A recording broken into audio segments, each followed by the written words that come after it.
అమరావతిలో తొలి అసెంబ్లీ సమావేశాలు జరిగిన సందర్భంగా రాజధాని రైతులు ప్రజాప్రతినిధులకు విందు ఏర్పాటు చేశారు. అసెంబ్లీ స్పీకర్ కోడెల, ముఖ్యమంత్రి చంద్రబాబుతో పాటు మంత్రులు ఈ విందుకు హాజరయ్యారు. బాలకృష్ణ, లోకేష్ విందు భేటీలో పాల్గొని రైతులతో కలిసి లంచ్ చేశారు. విపక్ష పార్టీలకు చెందిన ఎమ్మెల్యేలను కూడా పిలిచినా ఎవరూ హాజరు కాలేదని రైతులు చెబుతున్నారు.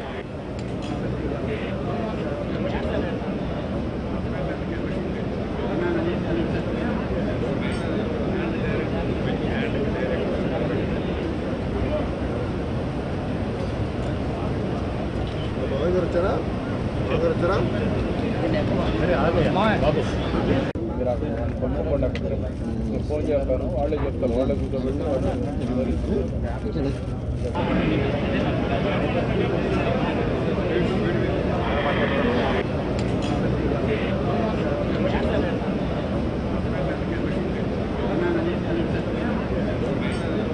ఇవ్వడం ప్రపంచంలోనే కనివిని ఎరుగని రీతిలో వాళ్ళు ఇవ్వడం రాజధాని నిర్మాణం కోసం వాళ్ళందరికీ నా ధన్యవాదాలు, కృతజ్ఞతలు తెలియజేసుకుంటున్నాను. కొత్త అసెంబ్లీ ఎలా ఉంది సార్? హైదరాబాద్తో పోల్చుకుంటే ఇక్కడ ఎలా అనిపించింది? బాగుందండి. అంటే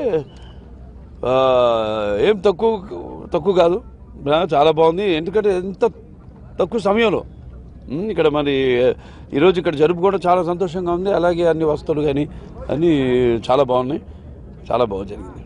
వాళ్ళు భూములు ఇచ్చిందే కాకుండా ఎంతో ఆనందంగా ఈరోజు మమ్మల్ని ఎమ్మెల్యేలు కానీ, మంత్రులు కానీ, ముఖ్య నాయకులు కానీ, ప్రజలను కానీ, రాజకీయ నాయకులు, ప్రతి ఒక్క అధికారులను అందరినీ కూడా ఆహ్వానించి మాకు కడపార భోజనం పెట్టిన రైతన్నలకు ఎప్పుడు మా ప్రాణం ఉన్నంతసేపు వాళ్ళకి రుణపడి ఉంటామని కూడా తెలియజేస్తున్నాం. ఈరోజు భూములు అనేది బంగారం పండే పంటలు పండే భూములు ఈరోజు రైతులు మనకి ఇచ్చిందే కాకుండా ఈరోజు భోజనాలు పెట్టిన దానికి రైతు సోదరులందరికీ ప్రత్యేకంగా ప్రభుత్వం తరపున, అదేవిధంగా మా కుటుంబం తరపున కూడా ధన్యవాదాలు నేను తెలియజేస్తున్నాను.